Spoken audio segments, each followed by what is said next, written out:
Well, Marie-Claire, you were a little later, but did you find resistance at all or problems when you started your research? You know, in listening to Janet and in reading the interviews in a beautiful book called The Door and the Dream that was written a few years ago about women who are in the National Academy in your cohort, it strikes me that there is something about being an odd duck that is liberating. If you are the only young woman physician at Oxford who is interested in the replication of chromosomes, there are no expectations. I mean, who are you going to be compared to, right? I mean, Philippa Marak was the only person doing what Philippa Marak was doing at the time she was doing it. And for one woman after another of your cohort, you were the only ones. And you were enthusiastic, and people, how can you not be accepting of somebody who is one person, no threat, and enthusiastic? So I think it's in what my cohort has done is absolutely ridden that wave. I mean, we were able to do what we did because you did what you did. And in many ways, the young women now have a burden that neither of us had because there are expectations. They're expected to do all the same things that the guys do in heels and backwards. And the main additional thing is to fit in having children into that mix. And we can say everything we like about the sociology and the psychology and indeed the enormous improvement in the standing of women in the field, but the biology conflicts directly with the professional career. And very few places have had the insight that the Rockefellers had to make it possible for young women to go on by setting up a system that can take care of small children and enable mothers to see their children during the day. We have I should explain, we have a wonderful child and family centre here, which supports many of our young families, but obviously particularly women who are working here on the campus. And it's really the best I've ever seen in any, certainly academic institution in the world.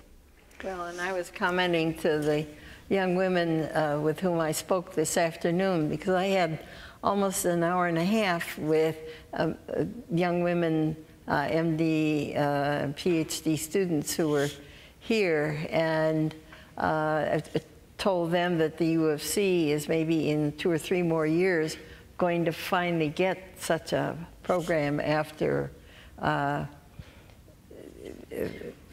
pressure from women faculty and staff for getting such a thing. But you know, it's very interesting listening to Suzanne, Corey, and also Andrea, that the questions this afternoon, and maybe the one that was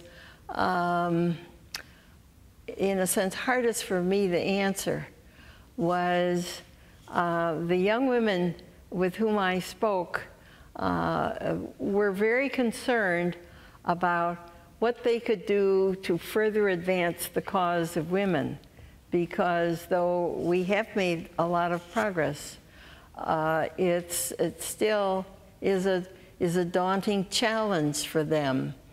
And you know, the question is, should they be more active to force society and the scientific society and academic society to make even more important, well, not important necessarily, but more additional responses to the particular needs of women and young mothers in terms of helping them to combine a career with a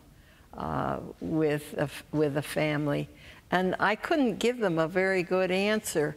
I tend not to be, I won't say tend not to be a fighter, but I do it in a quiet way. And I'm not so sure that quiet pressure is really the way to make progress. On the other hand, it is a way, I think, to make more permanent, smaller but more permanent progress.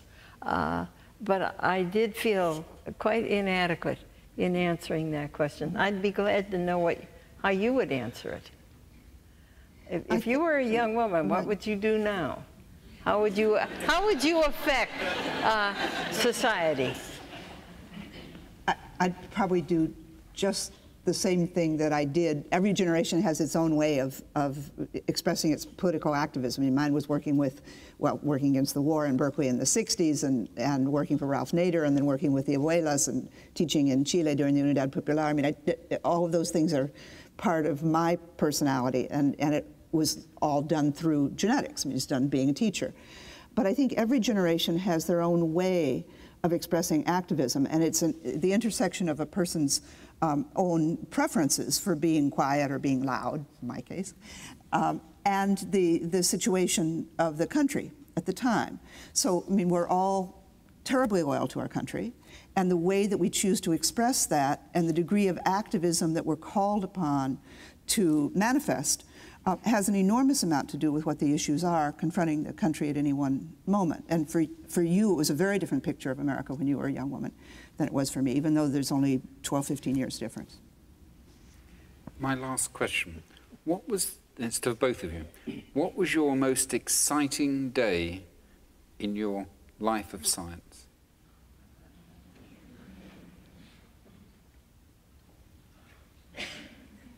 Well, while Mary Claire is thinking.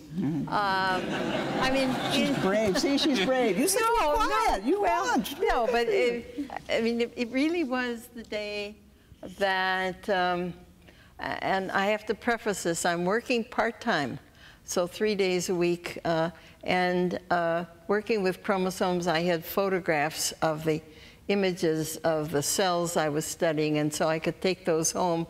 And my days off, I could play paper dolls, as my children call it, cutting out the chromosomes and lining them up and comparing one cell with another and one photograph with another.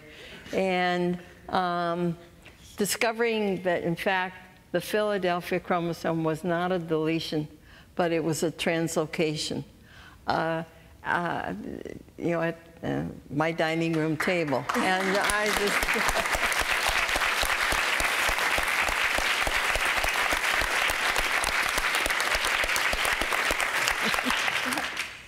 I think for me, it was when Ellen Solomon replicated our analysis of BRCA1 in breast cancer families, because it looked very good mathematically. It was a mathematical demonstration. It was a physical demonstration at the level of assigning a chromosomal locale to this gene that I named BRCA1, which of course is officially breast cancer 1, but it's actually Berkeley, California 1. Right. But we didn't yet have the gene in hand. This was very early days, 1990, and it wasn't cloned yet. And I didn't believe it until Ellen got the same result. Mm-hmm. And then I believed it. And I was sitting in London at a small meeting that Ellen and Walter had put together, Walter Bodmer had put together, and I looked at her data and I thought, oh, fabulous.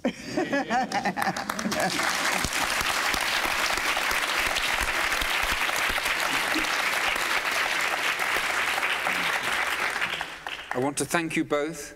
I want to thank Andrea. And I want to congratulate you both on this award. Thank you very much. Thank you. Yes,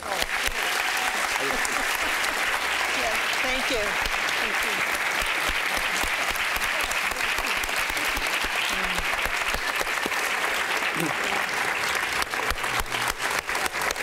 We're standing for you.